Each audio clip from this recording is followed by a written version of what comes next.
When I was 3 years old, my parents realized I had bow legs, and we went from hospital to hospital to find out what was wrong with me and stuff. And I think my first surgery was when I was 6 or 7 years old. So I wasn't really aware of it, so to speak, until later on in life when I was in high school, and then I did my own research. Then I know what was going on. Yeah.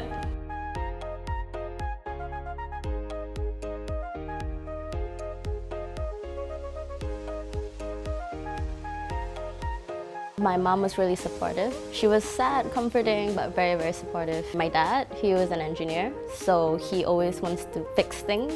So he was more concerned about fixing me and getting me as best as I can. So I went through like a lot of surgeries just for him to kind of fix me and stuff. But because of those surgeries, I can now like walk further and run and everything. So you can't really like get bitter about it because I am better physically because of that.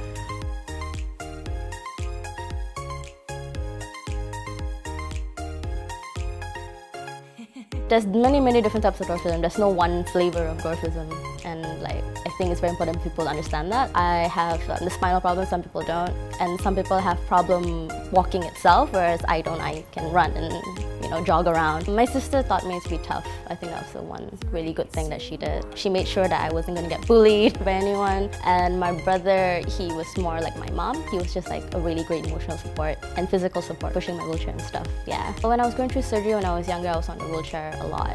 So it was half my life on a wheelchair. So he would help push me around at malls, and then in school I had my friends to help. When I moved to crutches and I couldn't walk far, he would just give me a piggy bag. So he was really there for me, like emotionally and physically. Tyrion Lannister from Game of Thrones, I've always related to him so much growing up. Everything he said, everything he felt when he was growing up and stuff really hit me.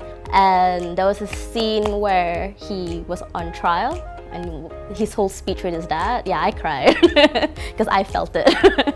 I would walk down the street or be sitting somewhere and a lot of people just stare at me. And when I was younger growing up, that was very difficult. But the older I grew up, the more I didn't care anymore. And a lot of kids have questions about me, and I kind of always wish the parents would just let them ask the questions, let me answer it, rather than shushing their kids and pulling them away and saying sorry and stuff. I think it's better if you teach the kids at a young age that it's okay, that there are people with disabilities and that they can talk about it so that nothing is taboo. I think everything should be talked about, and that's really important to me. I think the biggest thing is acceptance. You start accepting yourself first and everything else will follow. You cannot deny that you have a disability and stuff. I think you have to acknowledge that you will have difficulties in life and that there's always ways around it, rather than ignoring it and